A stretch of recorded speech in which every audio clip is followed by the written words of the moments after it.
Good afternoon to one and all present here.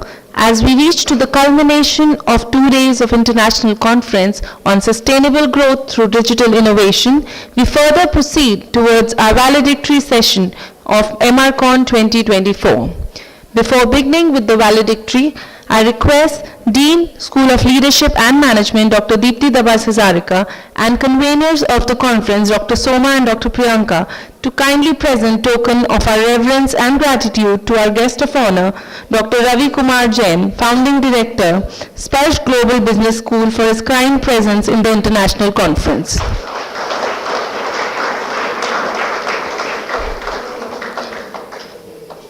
We welcome you, sir. Can we please have a huge round of applause?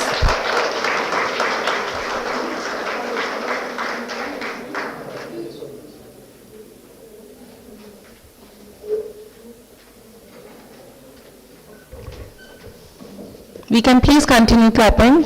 Thank you. I also request Dean Ma'am and conveners to welcome and felicitate our guest, Dr. Bharat Bhushan, South Asia Lead at 360 Info. We welcome you, sir.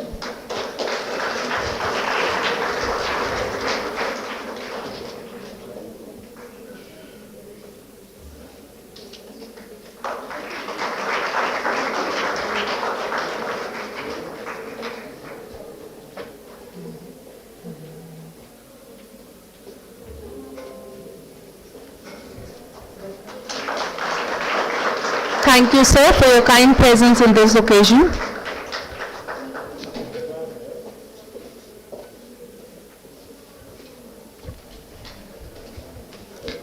We don't have to engage in grand heroic actions to participate in change. Small acts, when multiplied by millions of people, can transform the world. In the last 2 days of this international conference, we have witnessed some exemplary research work and knowledge sharing on the theme Sustainable Growth through Digital Innovation. To gain further insights on the same, I request and welcome the convener of the international conference, Dr. Soma Arora, to kindly share with us the detailed report of the conference.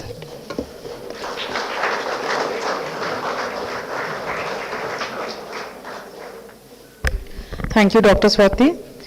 Good morning, esteemed guests on the dais, Professor Ravi Jain, Dr. Bharat Bhushan ji, Dr. Rene, our international guest, and the Dean of School of Leadership and Management. Welcome to our faculty members, our students, and administrative staff. We would like to present the report of proceedings for this event, MRCON 24, the 5th edition, which is started on 19th yesterday. I would like to begin with a special mention of our keynote speaker and chief guest yesterday, Mr. Bibhuti Ranjan Pradhan, who is the Executive Director for IIPM, associated with IOCL. And I would like to bring our session chairs into mention too, who have chaired all the tracks, 7 tracks externally, starting with Professor Manoj Pant, Dr. Richa Nangia, Professor Surabhi Goel, Shashi Bala Roy, Professor Chandrakant Jaggi, and Dr. Deepti Taneja, very esteemed luminaries from the academia who graced our session tracks yesterday and today. I would try to talk about track 1, which is about economies and growth of development. This track spoke about measuring government initiatives for achieving economic and social sustainability, growth of e-commerce in India, impact of wage equity. In this track, we had total 11 papers, out of which 8 of them external, outside MRIIRS. In track 2, we were talking about women empowerment and gender equality. In this, we spoke about awareness of Prevention of Sexual Harassment Act, empowerment of women in hospitality, the odyssey of women empowerment in general, and significance of effective leadership. In this, we had 9 papers in all, out of which 5 of them were external. In track 3, we delved upon organizational dynamics. In this, there were presentations on mapping socio-economic disparities, digital literacy and techno-stress, mitigating cognitive biases in organizational decision-making, and navigating new horizons. In this track, we had a total of 10 papers, of which 4 of them were external. In track 4, we spoke about finance and accounting, sustainability in reporting, which is a very, very thriving area for all finance people because reporting standards across the world are different, and bringing them to a standardized level for reporting on sustainability is a very interesting issue. We had papers on procure to pay, cycles in agricultural components, an association between corporate and financial performance, financial sustainability for development and growth. We had a total of 7 papers in this, out of which all 6 were external and 1 internal from MRIIRS. In track 5, we have operations and logistics, in which we spoke about entrepreneurial orientation and performance of large manufacturing firms. There was also literature review in the AI domain, which covered various aspects of supply chain management. Total of 7 papers in this track, of which 5 were external. I would like to talk about a special track today, morning track 6, which was social green entrepreneurship. Again, a very thriving area for sustainable growth through digital innovation, data mining and customer relationship, impact of television advertisements on gender and age, green, social and environmental entrepreneurs in the culinary industry. These are some of the interesting papers. Total papers 14 in this track, out of which 10 were external. In track 7, we have got cross-cultural management and international business. Again, today morning, here we talk about why ambiguity follows from change and how. This was presented by a faculty from Swiss School of Management in the online mode. Neuromarketing in fashion industry, impact of social media on customer satisfaction. There was also a case study on AI in education. Here again, total papers were 11, out of which external faculty presentations were 7. In all, we had a total of 70 papers presented across 7 tracks in the 2 days, 19th and 20th of March, out of which total external papers were 44. I would like to also mention especially our 2 knowledge partners and publishing partners. One is Journal of Organizational Behavior Education. So all those papers which are related to educational parameters, using AI and digital tools for educational purposes, and organizational dynamics would be considered for that journal, and all the case studies which are publishable with a teaching note for classrooms would be considered for EMCS, which is Emerald Marketing Case Studies. Happy to share that both of them are Scopus indexed, and if we are able to achieve the publication with these 2 journals, then we will have a lot of Scopus indexed publications from our school as well as from the scholars from our departments. I'm also very pleased to share that this time we have seen a lot of participation from external universities, mentioning especially Christ University in the Ghaziabad area, which is a thriving university from Delhi NCR, and also participation from Amity University, which is a well-established university in Delhi NCR. Both the participations have gotten a lot of students and scholars from these areas, integrating Manav Rachna into the research ecosystem in Delhi NCR.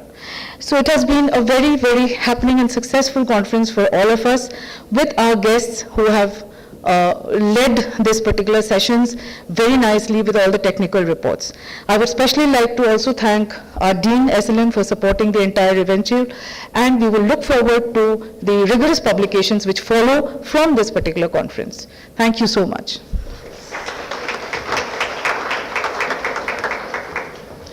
Thank you, ma'am, for briefing us through the journey of MRCON 2024. We are honored to have with us today Dr. Bharat Bhushan, South Asia editor of 360 Info, an academic wire service based at Monarch, Melbourne, Australia.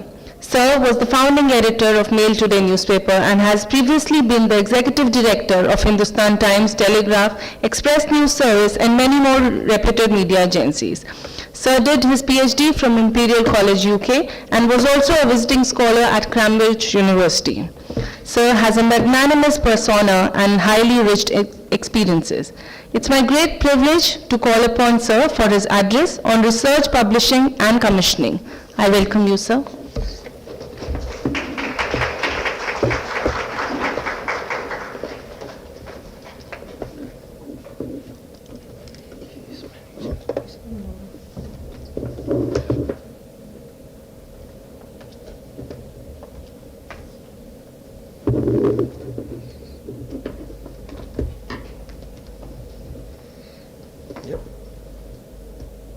Sound.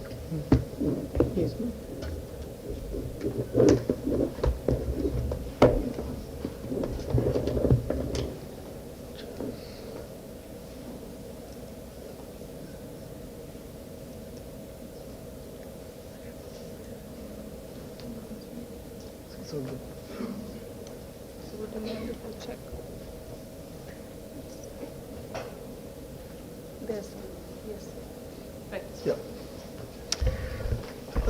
Good afternoon. Unlike the people on the dais and sitting in front, I'm not an academic. I've never been one. I've always been a journalist. And I'm here to talk to you about a unique wire service which is run from Monash University, Australia. No journalist writes for us, although I've been a journalist all my life. I can't write for my own service, and there's a reason for it. The reason is that expertise has gone out of newsrooms. There was a time when major newspapers would have trained people covering diplomacy, covering science. There used to be a war correspondence course. People would be trained how to cover wars. The people who did diplomacy were probably, had done an MA in international studies, knew something about these things. That is no longer the case. And this is evident from the fact that most newspapers outsource all expert comment to retired bureaucrats and army generals. So you'll find every foreign secretary and his dog writing a column on foreign affairs in national media. You would find every major general, lieutenant general, or a Navy commander who's retired from the Navy or from the armed forces writing on defense. I'm not against their writing anything. They can write whatever they like. All I'm trying to say is newspapers and news media has been hollowed out of, the expertise has been hollowed out of them. So where does expertise lie? Our case is that expertise does not lie in retired bureaucrats. Expertise doesn't lie in retired army officers. We believe that expertise lies in universities. That is where there are people who are actually researching the big problems of the day. So we thought, how about having not a newspaper but a news service where every special correspondent was an expert, was a professor. And that is the idea behind 360 Info. Now 360 Info was founded by an amazing man called Andrew Jaspin. Andrew used to be the editor of the Sunday Times, the Scottish Sunday Times, of the Observer in UK, and then he became the editor-in-chief of the Age in Melbourne. And he gave all that up for this venture, saying that journalism is becoming increasingly meaningless, and the only way we can bring meaning into journalism is by improving its content. So if you look around, I don't know how many of you, because you're students, you may not be familiar with it, but newsrooms are shrinking. When I started Mail Today for India Today Group, I had a staff strength of 184 journalists for a 48-page tabloid. By the time I left, it became less than 100. When Mail Today closed down, it was running with about 25 people. Now, Mail Today was an extreme. It was a different kind of an experiment. But if you look at even the Times of India, Hindustan Times, their newsrooms have shrunk. There's increasing use on agency copy. And what is more important is that news budgets have shrunk. People are not willing to spend on news. You'll be shocked to know that during the Kargil war, Times of India did not even send a single correspondent to cover the war. At that time, I used to be the executive editor of Hindustan Times. We sent 3 teams of a photographer and a correspondent. But can you imagine what's happening to smaller papers? If there's a war tomorrow, can they send somebody to Ladakh to cover the war from there? No. What will they do?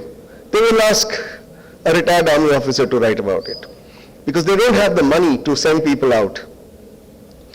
The second problem is of misinformation and disinformation. When you have no expertise, no knowledge except how to write correct English, you are prime target for misinformation and disinformation. Anybody can tell you anything, and all you've got to say is X said this and moreover he added this, and you got your news report. So you become, as a newspaper person, as a digital media practitioner, a purveyor of misinformation and disinformation.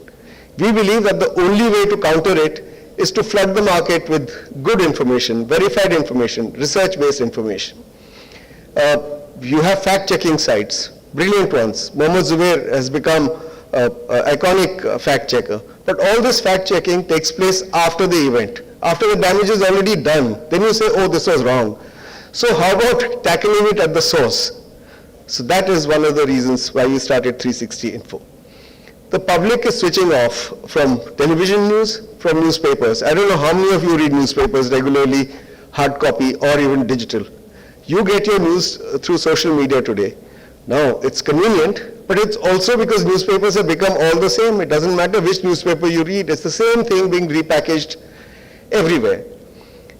But what happens? As we say, our future meanwhile hangs in balance, because the big issues that concern us are not being addressed by the news media. So we think that instead of the fourth estate, which is the media, we need the fifth estate, and we believe universities are the fifth estate, and they must function as such, a fifth pillar of democracy. Because that's where all the problem solvers who are tackling the world's greatest challenges, whether it's in management, it is in development of vaccines, malnutrition, economic policy, all these experts are in universities today. And what is unique about university research is that it is fact-driven.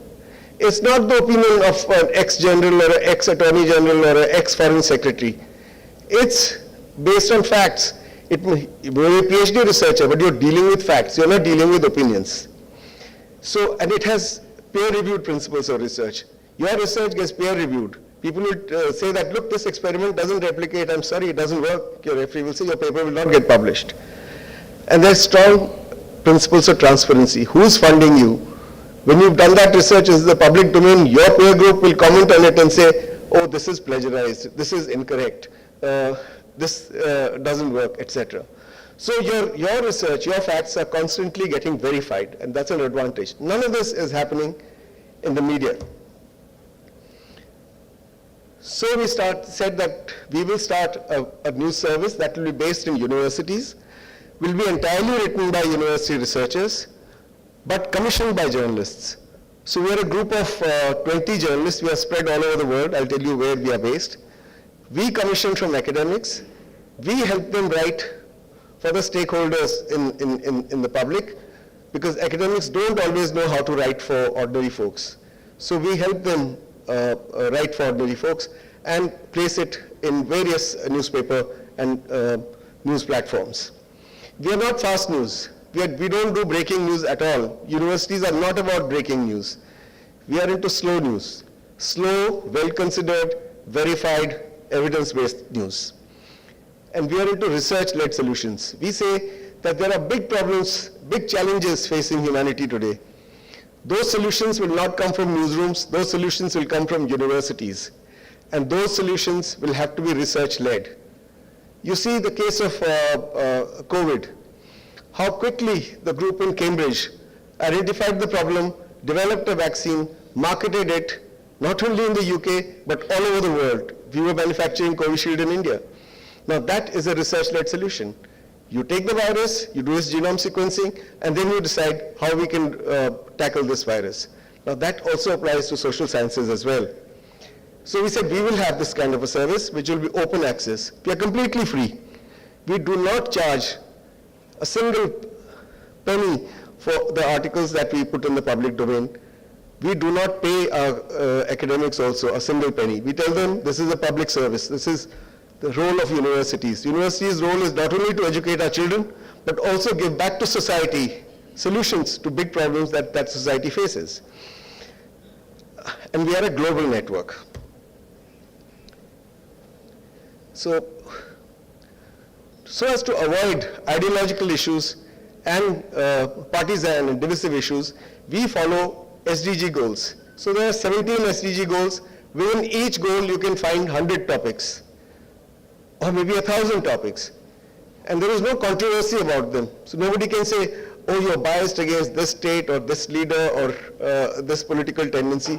We are not dealing with politics in a partisan manner, in an ideological manner. We are saying about 180 countries in the world have adopted these goals. They're non-controversial, and whatever we do will broadly fall within these 17 SDG goals. And we don't run a site of our own. We are not in the business of Google Ads. We have a site, but that's not our focus. What we do, we are a B2B proposition. We curate from universities these articles, and we put it on a distribution platform, and we ask news agencies to take it from us for free. So in India, for example, we are being distributed by the Press Trust of India for last, since September 2021. We are being, similarly, news agencies like Associated Press in Australia, Pacific Islands News Agency in the Pacific Islands, Asian Broadcasting Union, and so on and so forth, distribute us for free. We tell them, we are giving it to you for free, you give it to your consumers for free.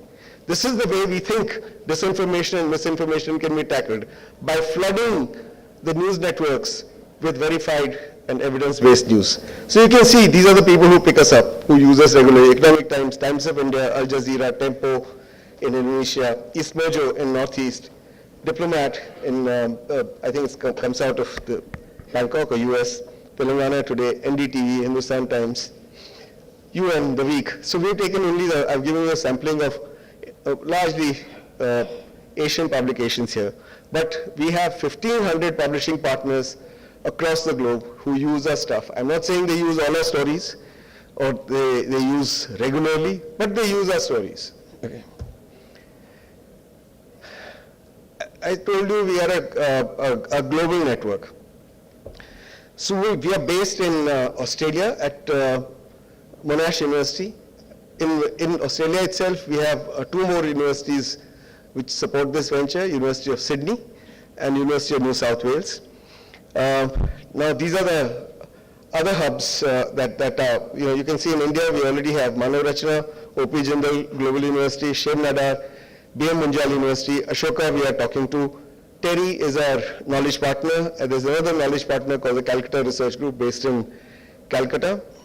South Pacific, University of Auckland will be our hub under negotiation, Africa hub, University of Nairobi, North America hub, Arizona State University, University of Glasgow will have a commissioning editor, the Catholic University of Milan will have or has already a commissioning editor. There's something called Constructive Institute in Aarhus in Denmark, will have a commissioning editor there. So you can see it is not a north-centric, developing country-centric news service. We are spread all over. We also have part-time editors in University of Osaka and University of Hong Kong. We have editors in Monash, Malaysia. We have also 2 editors in Jakarta. So it's a growing network, so that you don't become one area focused. So you'll see, for example, our friend here, Professor Rene, comes from Frankfurt. Frankfurt is the aviation hub of Europe. Now, our hubs are distributed. You can't say our hub is Australia. I would say our hub is Mano Rachna, our hub is Shiv Nadar, and our hub is also University of Auckland and Glasgow University. So it's a distributed network of commissioning editors. All commissioning editors are journalists. They're not professors. So I would say, get involved with us. Manav Rachna is already there. But what I want to show you is something else as well. This is our distribution site, News Hub. So you can see democracy loses as Putin wins again. If you click on this, you'll find a brief write-up and you'll find 1, 2, 3 articles here. Why do autocrats insist on sham elections? Somebody from Malmo University. Saving democracy is hard, but someone has to do it, University of Sydney. Another one from University of Sydney. Similarly, if you look at India out, China moves in on Maldives. So I was the lead editor on this, so I've written something for the news editors about why this is important. The new perspectives from South Asian University, from Shiv Nadar University, from Australian National University. Now I want to show you how Manorachna is involved. So this is an article on plants can be game changers in cancer treatment, written by Nidhi Dedwania, Manorachna International Institute of Research and Studies, edited by P.R. Srinivasan, who's our commissioning editor based in your university. This is on self-help groups and how they can help women. So you have Duraiviraj Kumaraswamy from Manorachna, Sukhvinder Kaur from Manorachna, Vandana Jain from Manorachna. On changing work patterns, you have Shivangi Sharma, Nandini Srivastava, Gauri Bhasin from Manorachna. Similarly, you have who needs to talk about obstetric violence, you have Vijeta Sharma from Manorachna. Manorachna is not the only one we sort of commissioned from, but since you are from Manorachna, I'm giving you a sampling of how we've been actively working with your faculty members for past 1 year at least. We also do short videos, explainer videos. The sound's not coming.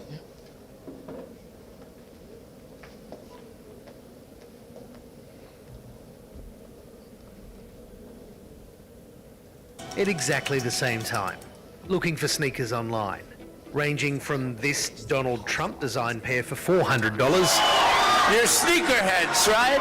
to these Louis Vuitton Nikes selling for $190,000. Oh my God. So this is a video about how the Houthi blockade of the Red Sea Channel at Gulf of Aden impacts supply chains. So we've taken an example of the Nike The supply market for chain. sneakers is worth around $147 billion a year. A huge chunk of that market goes to one brand, Nike. So how do they do that? HQ for Nike is here in Beaverton, Oregon. But almost 3 times as many people make Nike shoes in Indonesia than live in Nike's hometown. Their manufacturing map is huge because Nike outsources almost every single part of the process to make its shoes. Let's take you on a trip. If you've bought a new pair of Nikes recently, your shoes have been on quite an adventure. The cotton comes from as far away as India or Turkey. The synthetic leather is likely to be from China, the rubber probably from Malaysia. But it's in Vietnam that Nike's intricate supply chain all comes together. More than 40% of all shoes Nike makes are assembled in 34 factories across the country. From there, they're sent out to the world via distribution centres on container ships. It's frequently claimed that shipping is responsible for carrying 90% of the goods that we use on a daily basis. Clearly a very significant part of global supply chains, particularly for... So I'll stop this just to give you a sampling of... Infectious disease control is all about managing the spread of an infection. It's like taming a wildfire rather than extinguishing it. So the idea is to distribute these So El Nino explainer and videos the free. flip side, La Nina, it's this coupled phenomena between the atmosphere and ocean. Oh, this is something else. So we know that from a very, very young age, young women report higher levels of anxiety. We finished a study just recently in 4 and 5-year-olds showing women were reporting. Anyway, so the point is that we present things in, as text, as videos, as interactive graphics, and all this is in the public domain under Creative Commons 4.0 license, which means you can use it, you can meld it together. So we tell people you don't have to use all the academics that are who are writing for us. You can take just one, or you can take 2 and make your own article. So suppose we give you 10 articles.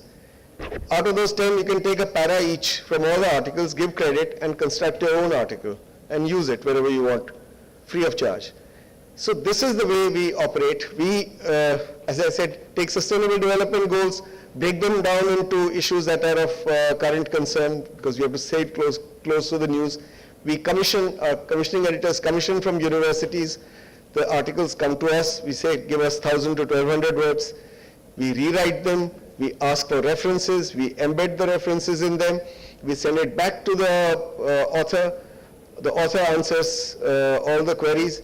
We incorporate those and again do a final edit, send it back to the author for approval, and then ask the author to make a complete disclosure in terms of funds, conflict of interest, etc. So this is the way we think university research, instead of being confined only to journals where, let's say, only 8 people will read it, will be read by 8,000 or more. So just to give you an example, we have a tool called Easy Insight to see how these articles are doing. So if you take, it says climate crisis is crushing Australian festivals, 91 republications. But let's take this, China and India contest for influence in Maldives. It's been published in Tempo Media, Shanghai Sun, 360 Info. Unknown publication is Newsdrum, New Zealand, East Mojo in Northeast India, Northeast News in Guwahati, Diplomat, Setopati in Nepal. If you take another one, let's say Saving Democracy is hard, but someone has to do it, you'll find East Mojo, Impactor, Big News Network, 360 Info. So we also monitor who's using these things. So I recently had a mail from Shiv Nayar University from Professor Jabin Jacob, who said, wow, I got a call from New Zealand this morning about my article. So has it been published in New Zealand? I said, yes. So he said, it's amazing reach. He said, here I am based in Dadri, and my stuff is being read in New Zealand, in Nepal, in Indonesia. So that is the kind of reach we give for free. So that's 360 Info. I don't know whether you allow questions, but you can always ask me questions later if they're not allowed just now. Thank you.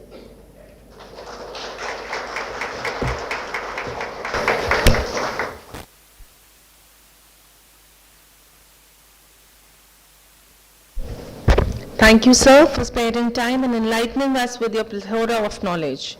We feel elated to have with us today Dr. Ravi Kumar Jain as our guest of honor. Sir is presently the founding director of Sparsh Global Business School, Greater Noida, and has previously been a founding director at Symbiosis Institute of Business Management, Hyderabad.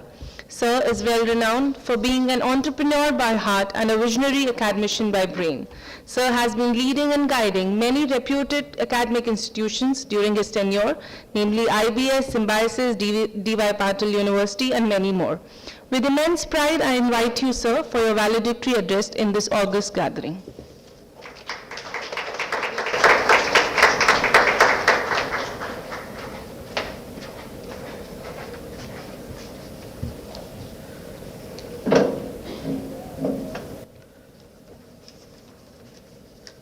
Namaskar, good afternoon. We are not yet near to the lunch time, so a better good afternoon. It can still be better. Mobiles are taking over our attention.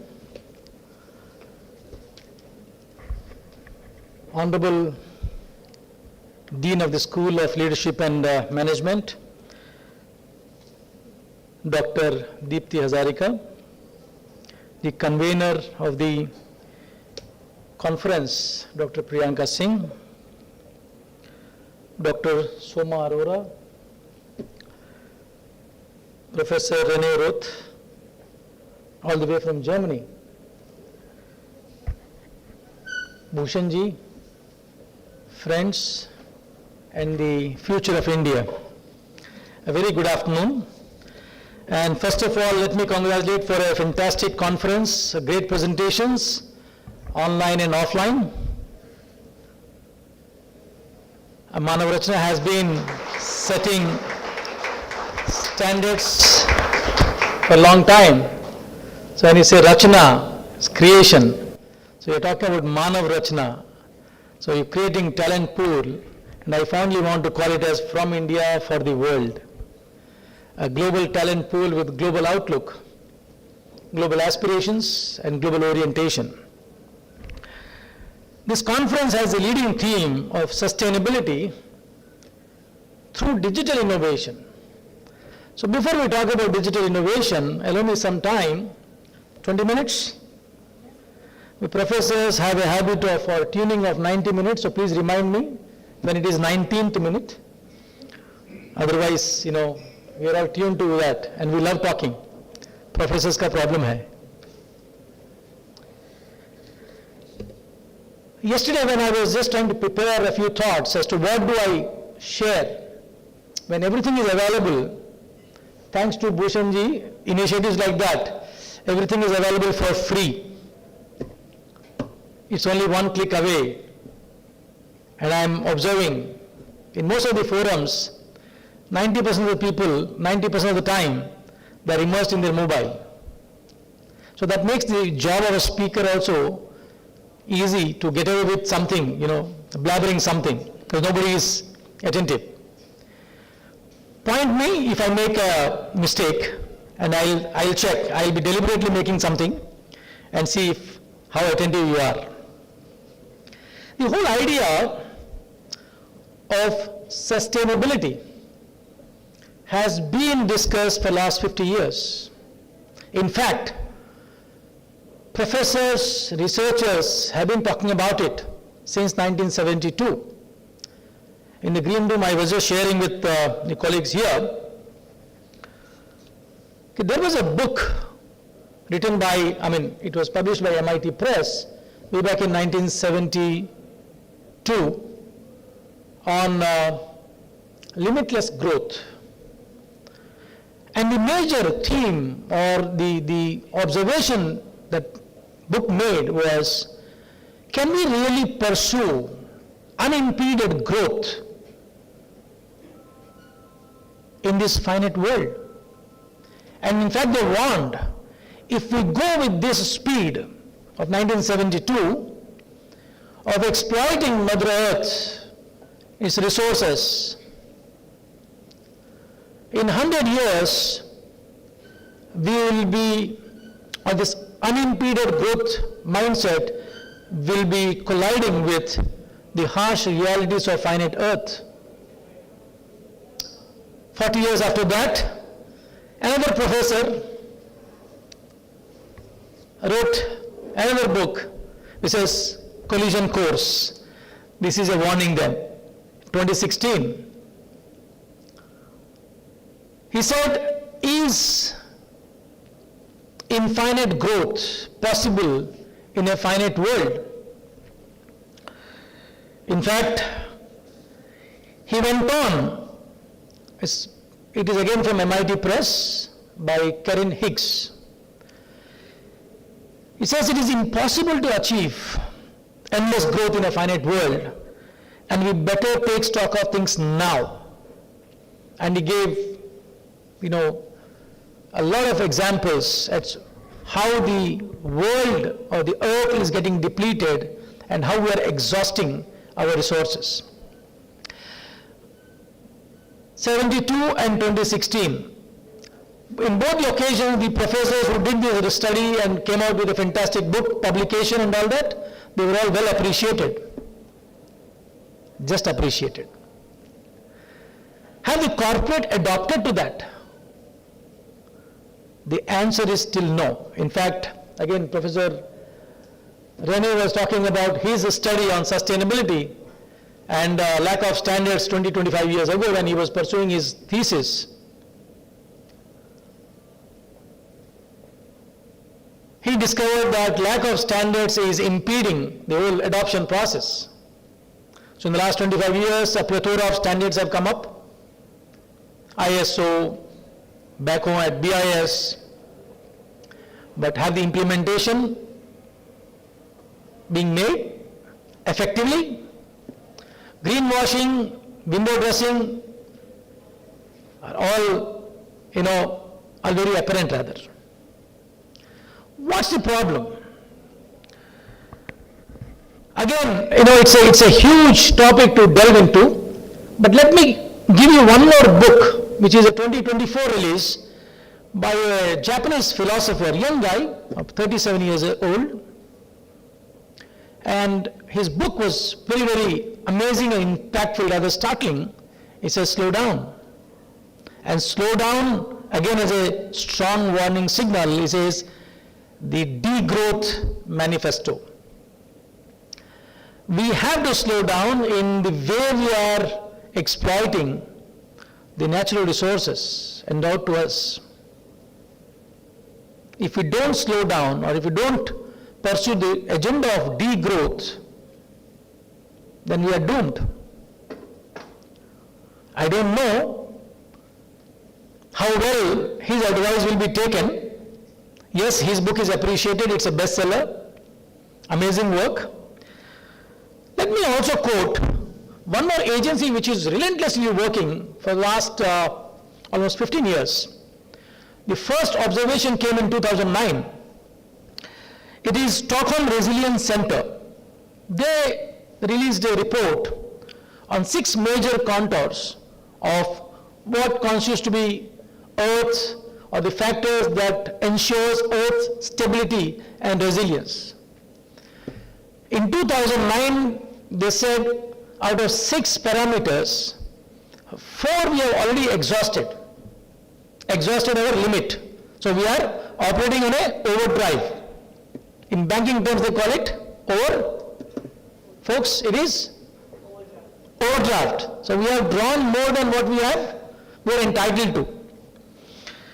In 2023 latest report, they said we are scarily on the brink of a collapse if we don't get our act together.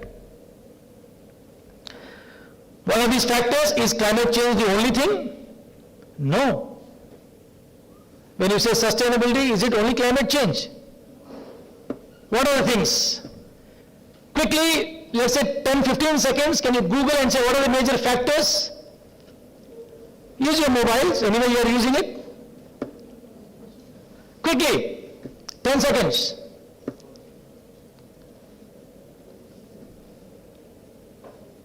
Should I say tick tick 1, tick tick 2? Okay, so it is called Planetary Boundaries Framework. Identified 6 parameters. One of them is climate change, biosphere integrity, the land system change that is occurring, freshwater change. We are talking about only 2% freshwater resources left for human beings. Rest all you have big oceans, but you can't, they are not potable. Biochemical flows, which effluents which we discharge, or the corporate discharge, or our growth agenda discharge into the environment. Novel entities, new beings, new microbes getting generated, which can be dangerous. Stratospheric ozone layer, we are talking about ozone layer. I mean, since my childhood, I remember teachers would say, ozone layer phatne wala hai. Hum sab, we will be exposed to radiation. We will all die, we will all be burnt, and so on and so forth. Yes, we are nearing it. Atmospheric aerosol loading, what's there in the atmosphere, what we are breathing in, and the ocean acidification. These are the important parameters. The last 3, we are on the borderline. When you check your annual health checkup, there's a cholesterol borderline pe hai. Please take care. Sugar borderline pe hai. Jada meetha, don't get tempted, and so on and so forth. As humanity, we are on the borderline. It's an ominous signal. Finally, the argument and the supporting evidence can go on, and we can debate on this till the cows come home. What's the solution? Solution बताइए professor साहब, इतना भाषण हम नहीं सुन पाएंगे lunch के पहले. Solution is, this agency from Stockholm did talk about where do we go from here if we don't mend our ways, and if we have to mend our ways, on what aspect we should work. Should we work on technology, use AI, ML, the entire digital tech stack or the modern technology stack? Yes, is one solution. But where do you get the mindset? Corporates knew that they are sitting on a ticking time bomb since last 40, 50 years. Champions, the root cause is the business schools of the world.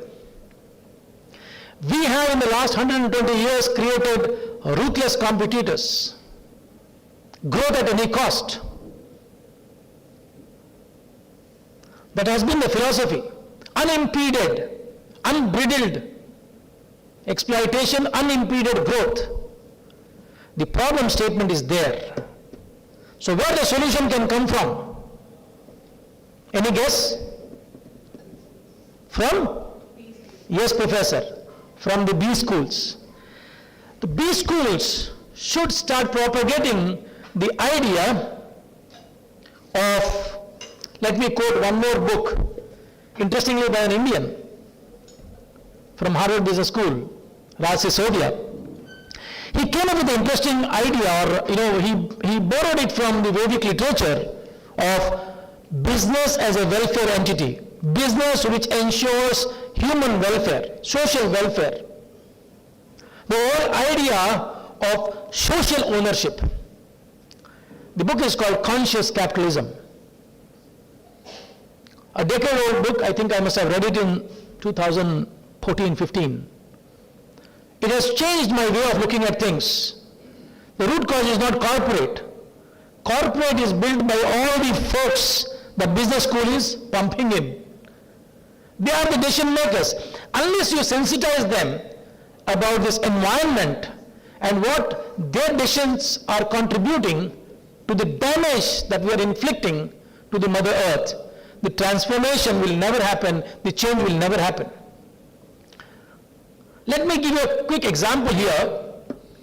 Sir, when Renault Motors wanted to design a vehicle for India, or Asian markets again characterized by several things, but cost consciousness was pretty much a huge characteristic which goes into the design. So they have put together the best of European designers. The car should look, it should be a sexy product, it should look very glossy, it should have more space, and so on and so forth. None of the engineers, none of the designs fit into the cost structure. They said, यार India में इतना महंगा या इस तरह का vehicle नहीं चलेगा. So they said, where the problem lies. So they went soul searching as to what's going wrong. So one Indian advisor told them, कि boss, you have to change your designers. Your designers are the best, no doubt. But what they lack is, they can't think frugal. Frugality is not their mindset. They're living in an abundance environment. So they cobbled up a team from China, India, and some parts of South Asia. And Eureka, the design is super success in India. You need to think frugal to be able to design frugal. You need to have sustainability as your orientation, sustainability as a philosophy of your life before you start anything which is sustainable. Sustainability, the idea of sustainability should be part of your life. When you are consuming, consume less nature. That's the parameter, that's the only parameter. And at business schools, at curriculum level, we should make our effort in reorienting the mindset of our future business leaders as we are trying to craft, जिनकी रचना हम कर रहे हैं, उनके अंदर धरती के प्रति संवेदना कूट-कूट के भरनी चाहिए. Then only the sustainability mindset will happen. So just to give you some, these days if you want to have a sticky element, you should give one-liners. Punch dialogues, Rajnikant. So let me make an attempt. We should move from consumerism to responsible consumption. We should move from reparation to preparation. खराब करके repair करो, इससे अच्छा you prepare yourself कि वो खराब ही ना हो. Preservation to conservation.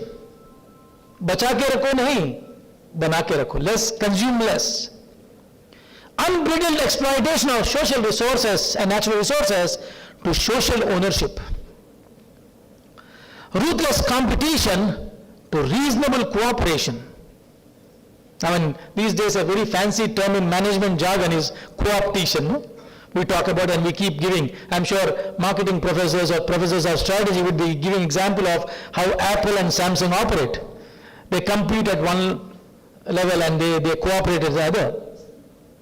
So we need to move, or we need to reorient our folks on campus as we are crafting their mindset from ruthless competition to reasonable cooperation. Sarve jana sukhino bhavantu. Everybody's interests have to be taken care.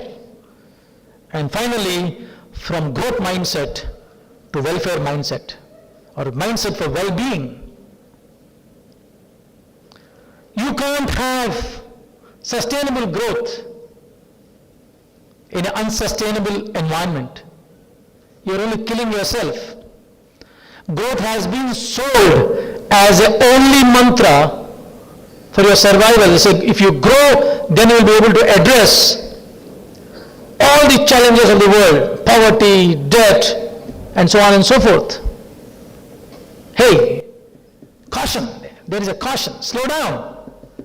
All your growth, are you really producing well-being of all beings? I am good, I don't care about you, does not work. One interesting study says, if the honeybees were to get extinct from the world, humanity will come to an end in 4 years. So, jaldi se jo hai, bee hiving should be started. We should have more bees. What I mean to say, champions, especially people sitting there, I have quoted a lot of research that is going on, some efforts a lot of researchers across the world are making. We all can make, we don't have to be high-flying, the mega-star researchers or A-star publications and all that. We can be part of this 360-degree or 360 info platform, and we can champion the change by promoting what we are doing. Sustainability is a mindset, sustainability is a lifestyle. Try to work on that. Champions, if you dig down into history, not very long ago, our forefathers, Dadi ki dadi shayad, they were very conscious about what they are consuming. पानी की पूजा होती थी, पेड़ की पूजा होती थी, हर चीज की पूजा होती थी. पूजा means what? You are thanking, allow me to consume one slice of nature for myself. I bow to you. नदियां माता होती थी, होती है आज भी इंडिया में अभी भी that maybe the last string. So I would look at you guys as the Spider-Man or the superhero who is holding the past and the future. You are going into the future, but you have to carry the past. You remember that Spider-Man Returns, where he holds the speeding metro. So you can imagine yourself as those superheroes who are holding, or who have an opportunity to hold the past to create a responsible future. As institutions, we have a responsibility to collectively promote this idea. Then, any technology, 20 years ago they were talking about, will internet be a next sensation or next pain point? Today we can't imagine life without internet. Today we are talking about this AI, ML, will they be monsters of tomorrow? We don't know what tomorrow has in hand. Tomorrow what it brings in store for us. But yes, if we develop and work on the mindset, we can harness the technology in bringing about sustainability. I think with these words, I rest my comments here. Wish you all the best. And at Manav Rachna, जब विश्व की रचना करने वालों की रचना यहाँ हो रही है, I wish all the luck to you and all the faculty members who are doing great job at Manav Rachna School of Leadership and Management and championed by Dr. Hazarika. Thank you all once again. God bless you. Sustainability is indeed a lifestyle. Thank you, sir, for your highly motivating words of wisdom. Now it's time to recognize and appreciate the efforts of our researchers who have contributed significantly to MRCON 2024. School of Leadership and Management wishes to acknowledge the best research papers presented in the conference. To keep up the excitement, we'll begin to announce the third best research paper.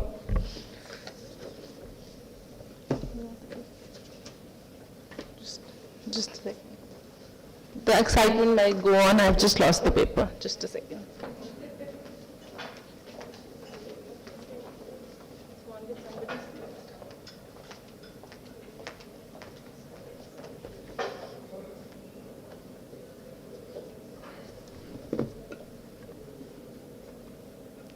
The third paper, the best research paper, the third prize goes to Ms. Shilpa Singh. Ms. Shilpa Singh for her paper.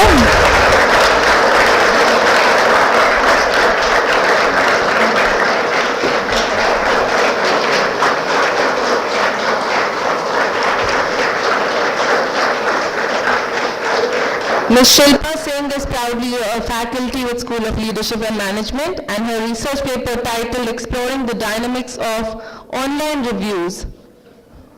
Can we have a huge round of applause, please?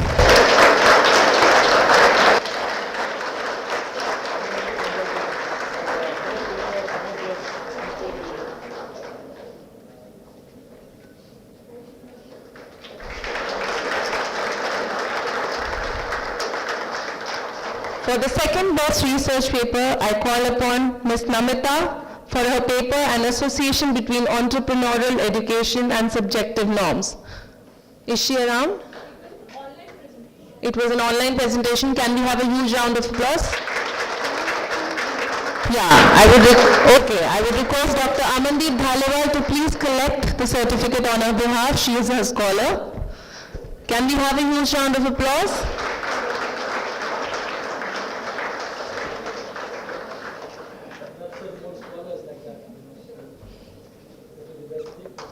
A moment of pride for the supervisor.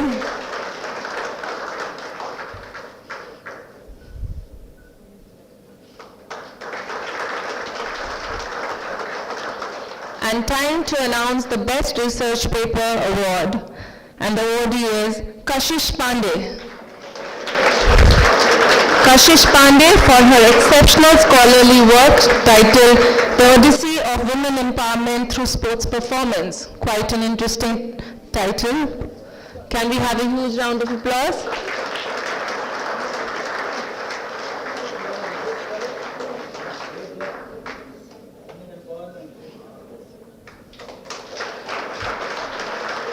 Also, Dr. Khushbu bags the Best Research Paper Award. Dr. Khushbu.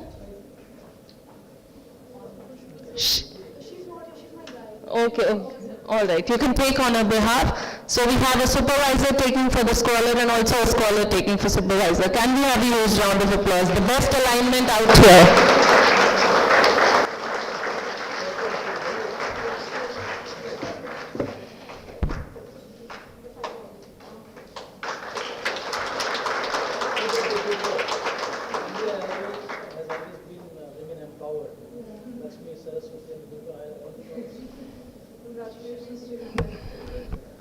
Thank you, everyone. Congratulations to all the participants and awardees for putting their best foot forward and bringing to us some remarkable researches through MRCON 2024. It is my great pleasure to invite Dean, School of Leadership and Management, Dr. Deepti Dabas Hazarika, to give the concluding remarks for MRCON.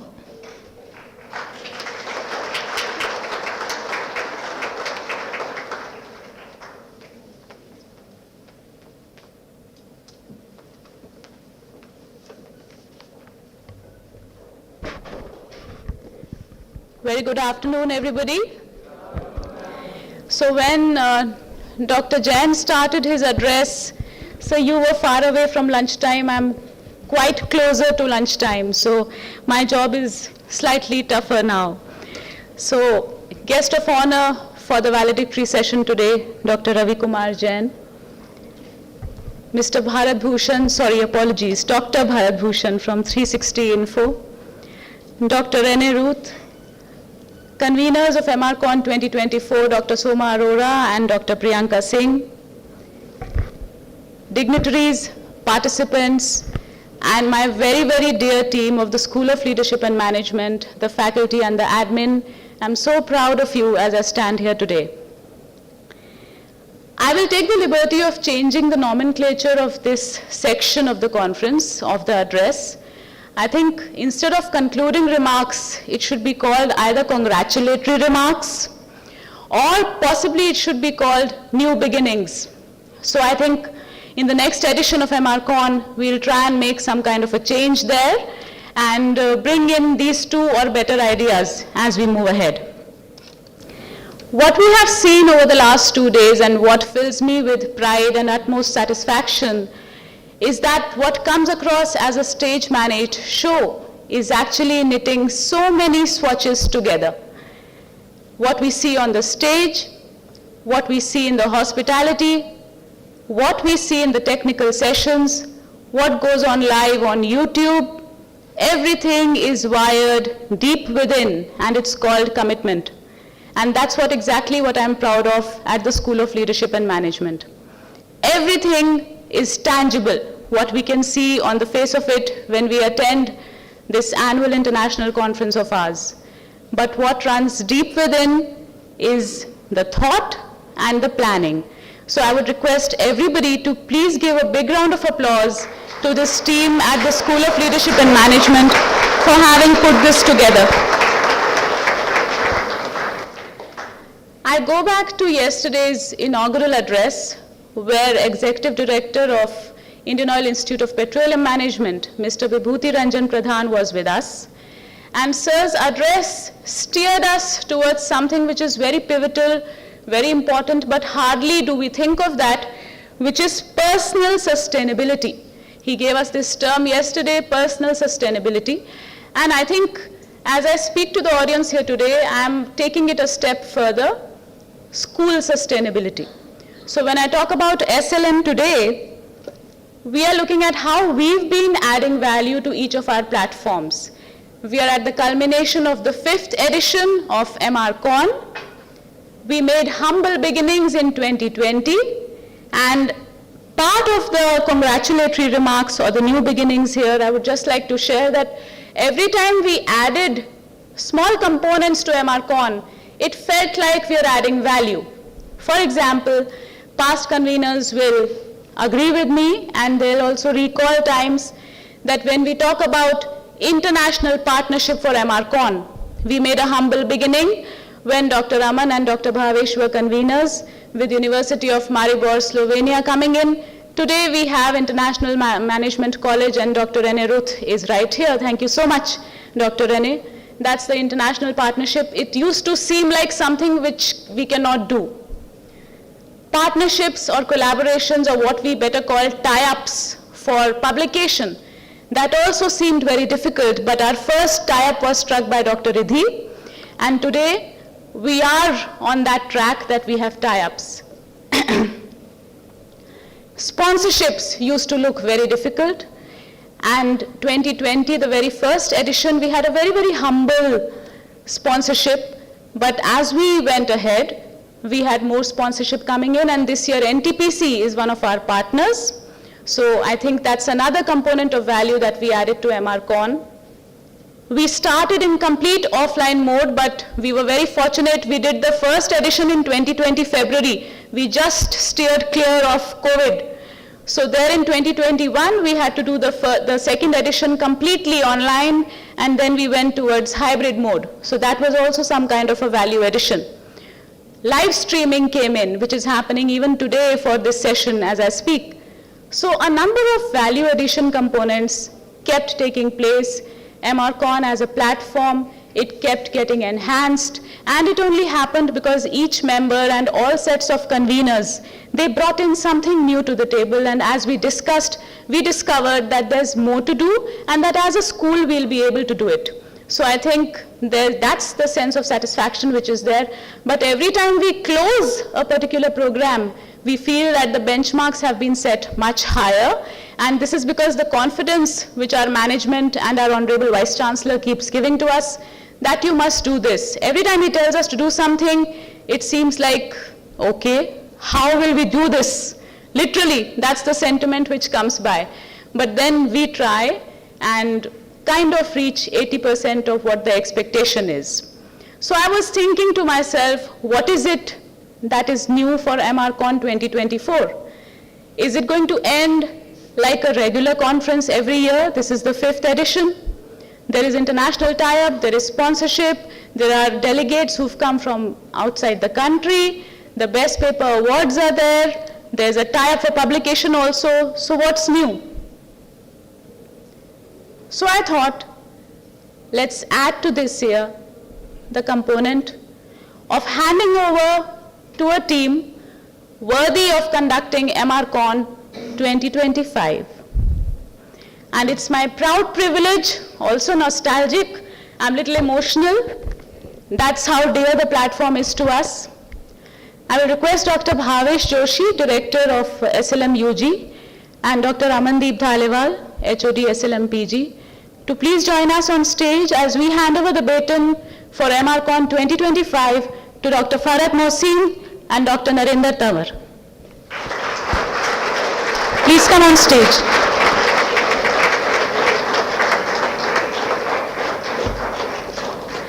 That's the new beginnings part of MRCON. Dr. Priyanka Singh and Dr. Soma Arora, please join the dignitaries on stage.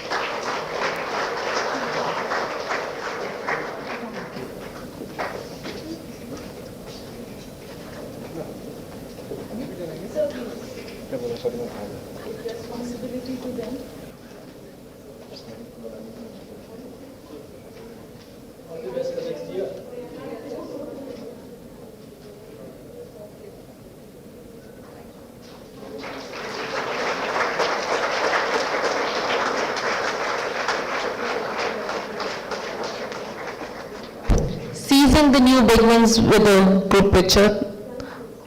The round of applause might continue, please.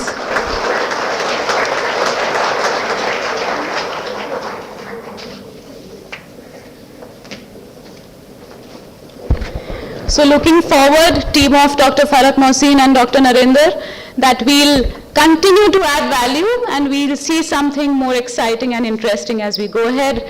The magic in the new beginnings is more powerful than any other magic. So on that note, handing over back to Dr. Swati and looking forward to seeing all of you for MRCON 2025. Dr. Jain, one note of thanks to you, sir. You have called my students champions, and I'm so thankful for that. Please live up to it.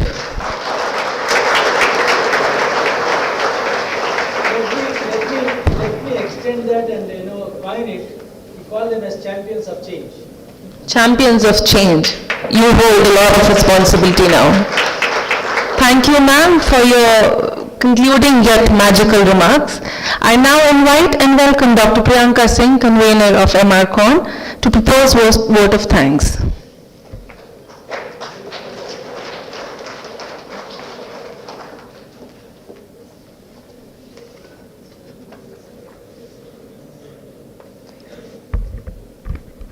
A very good afternoon.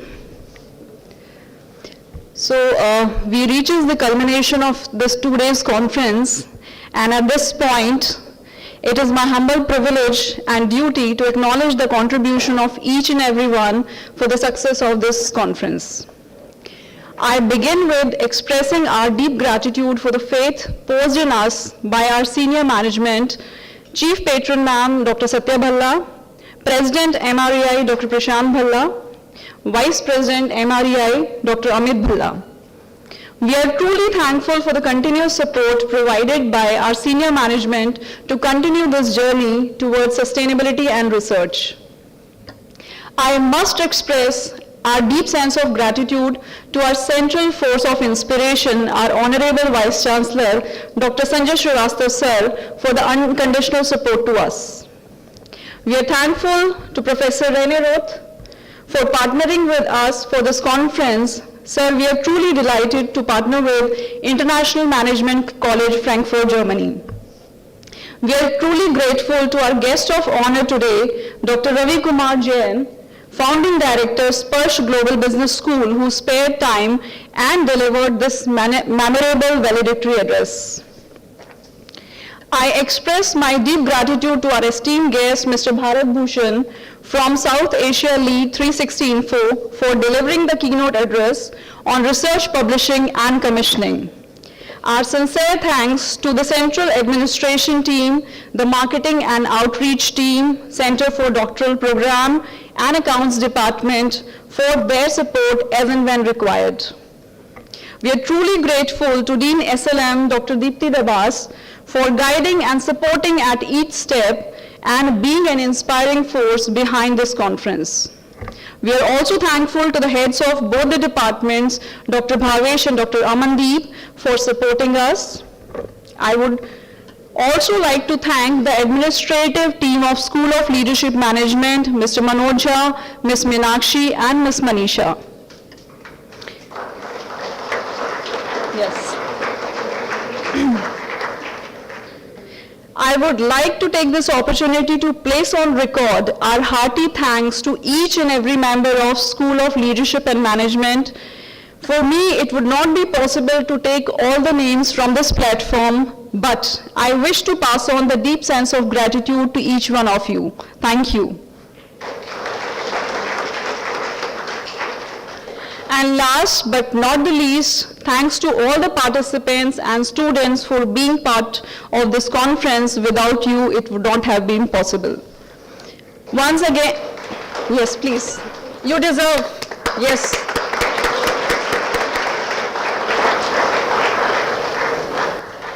So once again, I thank all those present here and those in absentia for having supported us. Thank you so much, everyone. Thank you. Thank you, ma'am. Approaching towards the end of valedictory, post this we have networking lunch for all our registered participants and guests.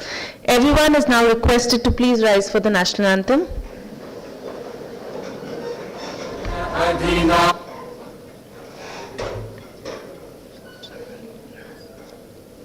Jana mana adhinayak jaya he Bharat bhagya vidhata Punjab Sindh Gujarat Maratha Dravida Utkala Vanga Vindhya Himachal Yamuna Ganga Uchchal Jaladhi Taranga तव शुभ नामे जागे तव शुभ आशीष मांगे गाहे तव जय गाथा जन गण मंगल दायक जय हे भारत भाग्य विधाता जय हे जय हे जय हे जय जय जय जय हे